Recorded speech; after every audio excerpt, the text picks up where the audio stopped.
Everyone, how are you all. I hope आप सभी अच्छे होंगे। एंड आज के वीडियो में हम लोग कवर अप करने वाले हैं क्लास 10 मैथ्स एनसीईआरटी एक्सरसाइज 2.2 के सॉल्यूशंस। तो ये आपका क्वेश्चन नंबर 1 का 1 है, जिसकी आप देख सकते हो क्वेश्चन नंबर 1 का पार्ट 1 है। ठीक है, तो सबसे पहले यहाँ पर हम इस एक्सरसाइज को सॉल्व करने वाले हैं। तो आखिर क्वेश्चन नंबर 1 में बोला क्या क्या है पहले वो समझ लेते हैं, उसके बाद आपका सोल्यूशन भी हो जाएगा। आपके पास यहाँ पर एक रिक्वायर्ड इक्वेशन है या गिवन इक्वेशन है। इसको आप चैप्टर 2 पढ़ रहे हो तो इसलिए इसको पॉलिनोमियल्स बोलोगे। जैसे जैसे आप आगे के चैप्टर्स में जाओगे इसी इक्वेशन को हम लोग क्वाड्रेटिक इक्वेशन भी बोलते हैं, यानी कि ऐसी इक्वेशन जो आपकी ax² प्लस bx, ये पेन चल नहीं रहा है, एक सेकेंड, हाँ, ax² plus bx plus c आपका कोई भी इक्वेशन हो वो इस फॉर्म में होगा तो आप उसके को एक क्वाड्रेटिक इक्वेशन बोलोगे या एक पॉलिनोमियल बोलोगे। ठीक है, आपके सिलेबस में हाईएस्ट पावर x की 2 जाए वहाँ तक ही है, 3 वाली नहीं है, इसलिए 3 वाली को क्यूबिक पॉलिनोमियल को हम लोग नहीं पढ़ेंगे। हम लोग बस इसी पॉलिनोमियल को पढ़ेंगे जिसको हम लोग एक क्वाड्रेटिक इक्वेशन भी बोलते हैं। आई होप आपने ये समझा होगा कि जब भी आपका कोई एक इक्वेशन इस फॉर्मेट में होता है तो यहाँ पर आपकी जो a की वैल्यू है वो 0 के बराबर नहीं होनी चाहिए। ठीक है, क्योंकि अगर मान लो a की वैल्यू 0 होगी तो 0 इंटू x² या 0 इंटू कोई भी वैल्यू क्या होगा 0, और यहाँ पर क्या बच जाएगा प्लस bx प्लस ये पेन 0 प्लस bx प्लस c। अब ये bx प्लस c यानी x की हाईएस्ट पावर कितनी है 1, बिकॉज यहाँ पर ओनली x है, और जब x की पावर 1 होती है तब उसे हम लोग एक लीनियर इक्वेशन बोलते हैं। वो फिर आपकी पॉलिनोमियल की कैटेगरी में नहीं आता है। पॉलिनोमियल की कैटेगरी में आपकी x की हाईएस्ट पावर 2 होनी चाहिए। ठीक है, और उसके बाद आपका इक्वेशन ऐसे फॉर्मेट में होना चाहिए। और भी कुछ वेरिएशंस आती हैं वो हम लोग क्वेश्चन के साथ सीखेंगे, लेकिन यहाँ पर आपको क्वेश्चन में ये पॉलिनोमियल गिवन है, आपको फाइंड करना है इस पॉलिनोमियल के ज़ीरोज़ और उसके बाद आपको वेरीफाई भी करना है। अब यहाँ पर हमने कुछ शब्द सुने जैसे कि इसके ज़ीरोज़ फाइंड करने हैं। तो अब एक क्वेश्चन आ रहा होगा कि ज़ीरोज़ होते क्या हैं एक्चुअल में। यहाँ पर x² है, यहाँ पर -2x है, -8 है, मान लो वैल्यूज़ दी हुई है कुछ भी। ठीक है, लेकिन यहाँ पर ये x को आप हम लोग कैसे समझते हैं वेरिएबल टर्म, तो ये वेरिएबल टर्म यहाँ पर भी है, यहाँ पर भी है। तो ये है क्यों, क्योंकि इसने एक पॉलिनोमियल बनाया। लेकिन यहाँ पर अगर हम लोग इसके ज़ीरोज़ की वैल्यू पुट कर देंगे x की जगह पर तो अब ये पूरी इक्वेशन की वैल्यू 0 के बराबर हो जाएगी। तो जब क्वेश्चन में बोला गया है कि आपको ज़ीरोज़ फाइंड करने हैं किसी एक पॉलिनोमियल के, तो आपको ये समझना होगा कि ज़ीरोज़ हम उन्हें बोलते हैं कि अगर वो उनकी वो वैल्यूज़ एक इक्वेशन की अगर हम लोग उस इक्वेशन में पुट करेंगे या उसके जगह पर रखेंगे और फिर सॉल्व करेंगे, देन आपकी पूरी इक्वेशन की वैल्यू सॉल्व होने के बाद 0 के बराबर हो जाएगी। तो उन्हें हम बोलते हैं ज़ीरोज़। अब यहाँ पर ज़ीरोज़ फाइंड कैसे करें, पहले हम लोग ज़ीरोज़ निकाल लेते हैं, उसके बाद हम लोग वेरिफिकेशन वाला स्टेप भी समझेंगे। ठीक है, यहाँ पर आप एक पॉलिनोमियल देख पा रहे हो। अब उसके बाद आपने क्लास 9 में पढ़ा होगा प्राइम फैक्टराइजेशन, जिसकी मदद से हम लोग इसको ज़ीरोज़ निकालते हैं, यानी x की वैल्यूज़ को निकालते हैं। कैसे, अगर नहीं आ रहा तो मैं थोड़ा सा बता दे रही हूँ। देखो यहाँ पर जब भी एक बहुत ही इंपॉर्टेंट बात है, जब भी आपको बोला जाए कि जीरोस निकालो या प्राइम फैक्टराइजेशन करो, आपको हमेशा इस फॉर्मेट को देखना है कि पहले आपका x² होना चाहिए, फिर x वाली टर्म होनी चाहिए, फिर कांस्टेंट। यहाँ पर कांस्टेंट क्यों बोल रही हूँ, बिकॉज 8 तो कांस्टेंट ही होगा ना, क्योंकि 8 के साथ तो कोई और वेरिएबल है ही नहीं। यहाँ पर x वेरिएबल है, मतलब x की वैल्यू कुछ भी पुट करी जा सकती है और इस पूरे टर्म की वैल्यू चेंज हो जाएगी। लेकिन यहाँ पर तो सिर्फ 8 है ना, 8 की वैल्यू चाहे आप यहाँ रखो या कहीं भी रखो वो तो हमेशा 8 ही रहेगी, इसलिए हम लोग इसको कांस्टेंट टर्म बोलते हैं। ठीक है, तो हमेशा ये बात याद रखना, कभी कभी क्वेश्चंस ना 8 यहाँ पर दे देगा, -2x दे देगा, तो फिर प्राइम फैक्टराइजेशन में दिक्कत होती है। वो आप देखोगे आगे वाले क्वेश्चन में भी, बट मैंने एज अ रेफरेंस बता दिया कि आपको हमेशा देखना है कि आपकी जो पॉलिनोमियल होगी वो इस फॉर्मेट में होनी चाहिए, पहले x² वाला, फिर x का वेरिएबल वाला टर्म, फिर कॉन्स्टेंट टर्म। ठीक है, नाउ डन। अब आप देखो जो कॉन्स्टेंट है और जो x² वाला टर्म है, इन दोनों को आप मल्टीप्लाई करोगे तो क्या आएगा। यहाँ पर आपको मल्टीप्लाई करके नहीं देखना है, मैं बस स्टेप बता रही हूँ कि प्राइम फैक्टराइजेशन में करते कैसे हैं। 8x² होगा, ठीक है, तो 8x² होगा। अब आपको कुछ ऐसे दो नंबर ढूंढना है जिसका मल्टीप्लाई करने पर 8 आए, और अगर उसको आप डिवाइड या सब्ट्रैक्ट करोगे एज पर द साइन, इस वाले का साइन जो बीच में आपकी x वेरिएबल वाली नंबर है ना, इसका जो साइन होगा इसके हिसाब से आपको उन दो नंबर्स पे साइन पुट करने होंगे। बट साइन पुट करने से पहले आपको तो दो नंबर्स फाइंड करने होंगे ना जिसका मल्टीप्लाई 8 हो।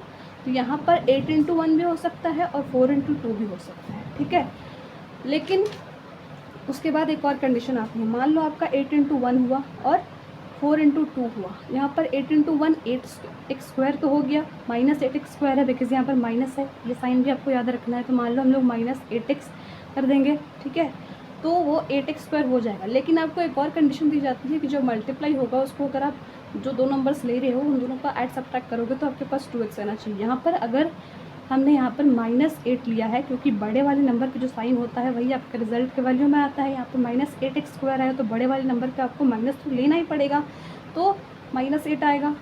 इसको अगर आप -8 + 1 करोगे तो क्या आएगा, -7, लेकिन आपका तो यहाँ पर -2 आ रहा है। और अगर यही चीज़ आप 4 इंटू 2 में करते हो, मान लो यहाँ पर बड़े नंबर पर हमने माइनस दिया, क्यों, क्योंकि हमारा मल्टीप्लाई -8x² आ रहा था और -8x² आ रहा था, इसका मतलब रिज़ल्ट में हमारा माइनस था। तो जो वैल्यू या साइन रिज़ल्ट में है वो लाने के लिए हम लोग बड़े वाले नंबर पे वो वाला साइन पुट कर देते हैं जो रिज़ल्ट में है। मतलब रिज़ल्ट में अगर माइनस आया है, अगर प्लस आता तो हम लोग यहाँ पर बड़े वाले नंबर पर 4 और 2 में से बड़ा कौन है, 4, तो वहाँ पर हम लोग वही वाली साइन पुट करेंगे जो आपका रिज़ल्ट वाले मल्टीप्लाई में है, ठीक है। तो -4 + 2 क्या आएगा, -2। तो हाँ, ये मैच कर रहा है इससे, तो इसलिए हम लोग इसको लेंगे। आई होप ये क्लियर होगा, ये आपको 9th में ही पढ़ना था, बट कोई नहीं, चलो अभी यहाँ पढ़ लिया। तो अब उसके बाद यहाँ पर क्या करेंगे हम लोग, x², यहाँ पर 4 2 नहीं लेंगे हम लोग, ऐसे लेंगे -4x + 2x, क्योंकि तभी करेंगे तब आपके पास -2x आएगा ना, आपको इसके फॉर्मेट में चाहिए। अब यहाँ पर एक और चीज़ होती है, आपको यहाँ से कॉमन लेना है। तो क्या कॉमन दिख रहा है, इसमें भी x² है, x² मतलब क्या, x × x, यहाँ पर -4 × x, तो कॉमन क्या है, दोनों में क्या कॉमन आ रहा है, x आ रहा है तो x कॉमन ले लेंगे, यहाँ पर x, फिर -4, फिर प्लस, अब इसमें से कॉमन लेंगे, इसमें क्या कॉमन आ रहा है, 2, x नहीं आ रहा है, देखो x सिर्फ यहाँ है लेकिन यहाँ पर x नहीं है आपका, तो 2 × x - 4, ये पेन चल नहीं रहा है बट कोई नहीं, हम लोग इससे निकालेंगे, x - 4 x + 2। अब आपको ज़ीरोज़ निकालने हैं ना, और मतलब कि x की वैल्यू निकालनी है, तो हम लोग इन दोनों को 0 के इक्वल इक्वेट कर देंगे। पहले हम लोग x - 4 = 0, x = what, 0 + 4, कैसे हुआ, माइनस साइन इधर आएगा, उल्टे साइड जाएगा तो उसका साइन चेंज हो जाता है, x = what, 4। अब उसके बाद x + 2 = 0, दैट मीन्स यहाँ पर प्लस था तो इधर आएगा तो वो 0 - 2 इज़ वॉट, 0 से कुछ भी माइनस करोगे तो माइनस वो टर्म खुद ही आ जाती है। तो यहाँ पर आपकी ज़ीरोज़ की वैल्यू आ गई, 2 ही आई, क्यों, क्योंकि यहाँ पर आपकी x की वैल्यू, x की पावर कितनी थी, 2, यानी कि आपकी इस इक्वेशन के 2 ज़ीरोज़ बनेंगे। ये भी एक तरीका होता है पता करने का कितने ज़ीरोज़ एक्चुअल में आएंगे। अब हमने यहाँ तक तो कर लिया, ज़ीरोज़ फाइंड कर लिए, लेकिन हमें एक और स्टेप करना है कि हमें ज़ीरोज़ को वेरीफाई करना है। कैसे, अब वेरिफिकेशन के लिए आपके बुक में एक मेथड दिया हुआ है कि वेरिफिकेशन आपको कैसे करना होगा। पहला तो ये है कि आपको ये 2 ज़ीरोज़ हैं उनका सम निकालना है, ठीक है। तो हम लोग लिखते हैं यहाँ पर सम ऑफ ज़ीरोज़, यहाँ पर लिख देते हैं, ठीक है। एक में क्या आया, 4 + -2 क्या होगा, यहाँ पर प्लस माइनस क्या हो जाता है, माइनस, तो 4 - 2 दैट इज़ 2। वो किसके बराबर आना चाहिए आपका, वो देखो, वो आपका बराबर आना चाहिए, आपके फार्मूला आपकी बुक में दिया हुआ है, तो इसमें इतना सोचना नहीं है कि कहाँ से आया, ये आपको बुक में दिया हुआ है कि वेरीफाई करने के लिए आपका ये प्रोसेस होता है। Coefficient of x upon coefficient of, ये आपको याद करना पड़ेगा, ठीक है। सो अब इसके बराबर हम लोग लिखेंगे, पहले यहाँ पर देखो माइनस साइन है तो माइनस हमने लिखा, अब कोफिशिएंट ऑफ x है ना माइनस में, इक्वेशन के पास जाते हैं, यहाँ पर कोफिशिएंट ऑफ x क्या है, यानी x के साथ कौन सा टर्म है, -2, मल्टीप्लाई में कोफिशिएंट मतलब क्या, किसके साथ मल्टीप्लाई में कौन है, तो हम लोग साइन को भी ले लेते हैं, दैट इज़ -2। तो माइनस ऑलरेडी फार्मूला में है और यहाँ पर इसकी वैल्यू भी -2 है, तो हम लोग लिखेंगे वैसे, क्यों, क्योंकि उससे आपको सोल्यूशन में ईजी हो गया। अब कोफिशिएंट ऑफ x² क्या है, x² के साथ क्या मल्टीप्लाई में, कुछ नहीं, तो हम लोग सिर्फ 1 मानेंगे इसको, तो 1 माइनस माइनस क्या हो जाएगा, +2, और इधर भी क्या है आपका +2, तो ये आपके प्रूफ हो गया कि हाँ वेरीफाई हो गया कि दोनों इक्वल हैं, आपको ये इक्वल प्रूफ करना था। अब एक और आता है प्रोडक्ट ऑफ ज़ीरोज़, यानी 2 आपके ज़ीरोज़ आए हैं उनका प्रोडक्ट, वो क्या होगा, that is 4 × -2, that is what, एक सेकेंड, हाँ, दैट इज़ व्हाट, -8, ये किसके बराबर होता है आपका कांस्टेंट टर्म, मैंने अभी आपको समझाया है कांस्टेंट टर्म क्या होता है, और जो भी वैल्यूज़ आप लोगे इन फॉर्मूला में पुट करने के लिए आपको उसको साइन के साथ लेना होगा। अगर आपको दिक्कत हो रही तो आप प्लस को भी +5 लिख सकते हो, प्लस जो भी वैल्यू होगी, लेकिन माइनस को तो लिखना ही लिखना है। प्लस नहीं भी लिखोगे तो चलता है, लेकिन माइनस को लिखना होता है। तो अब ये -8 तो इसकी वैल्यू होगी, लेकिन हमें ये भी चेक करना होगा कि ये इसके बराबर है या नहीं। कांस्टेंट टर्म क्या होगा यहाँ पर इक्वेशन में, क्या है हमारा -8। एक सेकेंड, -8 तो हम लोग क्या लेंगे -8, और ये फार्मूला ऐसे ही है, यहाँ पर कोई माइनस साइन नहीं है, इसलिए ये दोनों फार्मूलेज आपको अच्छे, नॉट फार्मूले सॉरी, फार्मूले आपको अच्छे से याद करने होंगे। तो -8 और कोफिशिएंट ऑफ एक्स स्क्वायर क्या था इस वाले केस में भी 1, क्योंकि एक्स के साथ कोई मल्टीप्लाई नहीं है तो हम लोग 1 मानेंगे। ये भी किसके बराबर है -8, -8/1 क्या ही होगा -8 ही होगा ना। तो ये भी आपका प्रोडक्ट ऑफ जीरोस जो बराबर आ गया, इसका मतलब यस आपका वेरीफाई हो चुका है। तो पहला क्वेश्चन का फर्स्ट पार्ट डन ना। बाकी के जो पार्ट्स हैं वो बिल्कुल ऐसे ही हैं, इसको एक बार डिस्कस कर लेते हैं। बाकी आप चाहो तो खुद से बनाना ज़रूर, कुछ कोई पार्ट्स मैंने नहीं किए हैं क्योंकि वो आपको खुद से करने होंगे, तभी आपको समझ में आएगा कि हाँ ऐसे भी कर सकते हैं। इसलिए जो क्वेश्चन आपको नहीं मिलेगा वो आपका होमवर्क क्वेश्चन है। फिलहाल चलते हैं इस पार्ट पर। देखो यहाँ पर भी आपका एक पॉलिनोमियल है, आपको एक्स के जगह पर कोई और भी वेरिएबल टर्म मिल सकता है, बिकॉज वेरिएबल है ना, उसकी वैल्यू आप कुछ भी रखो एक्स वाई जेड, वहाँ पर तो कुछ और ही पुट होना है। यहाँ पर 4 था तो क्या आया, 4 का मल्टीप्लाई 4 लाना था, और उसके बाद उन दोनों को ऐड सब्ट्रैक्ट करके -4, तो -2 इंटू -2 +4 आएगा, और उन दोनों को अगर आप ऐड करोगे माइनस वाले में तो -4 ऐसा आएगा, ठीक है। अब उसके बाद कॉमन लिया, उसके बाद ये किया, फिर इसके इक्वल्स टू ये।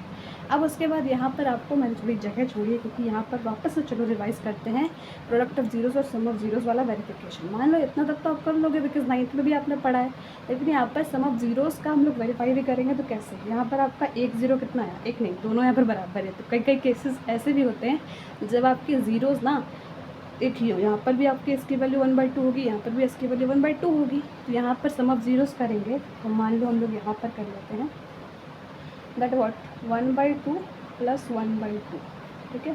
तो 2 का एलसीएम 2 या डायरेक्ट भी ऐड कर सकते हो। फिर उसके बाद 1 + 1, फिर 2/2 दैट इज़ 1 ओनली, ठीक है। अब उसके बाद ये आपका आया sum of zeros. Sum of zeros किसके बराबर है, coefficient of minus of coefficient of X. तो माइनस करेंगे कोफिशिएंट ऑफ एक्स, यहाँ पर आप एस लिख देना फॉर्मूले में। ये एज सच मतलब मोस्ट ऑफ द केसेस में पॉलिनोमियल में आपकी यहाँ पर एक्स होती है, बट यहाँ पर एस होता है, तो यहाँ पर एस लिख देना वो ज़्यादा बेटर रहेगा, ठीक है। तो minus of coefficient of S ले लेते हैं, दैट इज़ व्हाट -4 नहीं -4 साइन के साथ लेना है, ठीक है। तो माइनस फॉर्मूले में है आपके ऑलरेडी, तो यहाँ पर भी माइनस। अब उसके बाद क्वेश्चन में क्या है 4s² कोफिशिएंट ऑफ x², यानी s² का कोफिशिएंट क्या है 4, तो नीचे भी 4 आ जाएगा। तो ये माइनस माइनस प्लस हो गया 4/4 that is equals to what 1। ये भी 1 है, ये भी 1 है, ये आपको यहाँ पर डायरेक्ट करना होगा। यहाँ पर थोड़ी स्पेस नहीं थी इसलिए मैंने इधर कराया, बट आप ये चीज़ ज़रूर करना कि यहाँ पर सम निकालना और इसको इसके बराबर इक्वेट करके दिखा देना। अब उसके बाद आते हैं इसका प्रोडक्ट पे। तो मान लो प्रोडक्ट निकालेंगे 1/2 इंटू 1/2, 1/2 सिंगल नहीं लेना है बिकॉज आपके पास 2 ही जीरोस आए हैं, लेकिन उनकी वैल्यू सेम है तो 2 बार ले लो। अब उसके बाद ये क्या आएगा 1/4। अब इसको पुट करते हैं, यहाँ पर कांस्टेंट टर्म क्या है +1, तो +1 भी लिख सकते हो, मानो मैंने लिख दिया +1। यहाँ पर तो कोई साइन का चेंज नहीं है। कोफिशिएंट ऑफ x² क्या है, या s² दैट इज़ +4। तो अब उसको +4 भी लिख सकते हो अगर आपको दिक्कत होगी, दैट इज़ 1/4। तो ये भी 1/4, ये भी 1/4, ये भी आप इसको यहाँ पर सॉल्व करना है, ये 1/4 इसके बराबर आ गया। यही तो आपको करना था। नाउ मैं आपको एक बात कह रही थी कि कई बार ना हम लोग ऐसे आगे बनाते रहते हैं क्वेश्चन, एंड कुछ ऐसे क्वेश्चन आते हैं जब हमें प्राइम फैक्टराइजेशन नहीं निकल पाता है। क्यों, क्योंकि मैंने आपको जैसे पहले फर्स्ट में कंडीशन बताई थी कि आपको हमेशा चेक करना होगा कि आपका जो पॉलिनोमियल है या क्वाड्रेटिक इक्वेशन कभी भी आप जीरोस निकाल रहे हो वो आपका इस फॉर्मेट में होना चाहिए, यानी a² + bx + b। Sign change हो सकता है बट जो x² पहले आएगा, फिर x वाली टर्म आएगी, फिर 3 वाली आएगी, मतलब कांस्टेंट, यानी पहले x² फिर x फिर कांस्टेंट टर्म। ये फॉर्मेट आपको हमेशा देखना होगा। अगर पहली बार आपने इसको देखा और सॉल्व करने चलेगा दैट 42 आना चाहिए और उसका ऐड सब्ट्रैक्ट करने पर 3, तो ऐसा आपको नंबर मिलेगा ही नहीं, ठीक है ना। तो थोड़ा यहाँ पर हमें प्रेजेंस ऑफ माइंड यूज़ करना होता है कि अच्छा इसको इधर लेके जाना होगा, वो सही फॉर्मेट है पॉलिनोमियल का। तो इसके बाद आपने इसको अरेंज किया, फिर जिसके बाद 18 था, तो 18 में आप कैसे करोगे कि आपका प्लस माइनस करके 7 आए, -7 आए, तो यानी बड़े वाले नंबर पे माइनस साइन होना चाहिए, तो -9x + 2x - 3, ठीक है। अब उसके बाद सॉल्व करोगे, उसके बाद 0 के इक्वल इक्वेट करोगे तो आपके जीरोज आ गए ये वैल्यूज़, एंड फिर उसके बाद वेरिफिकेशन करोगे आप। वेरिफिकेशन के बाद आप एक और चीज़ कर सकते हो, यहाँ पर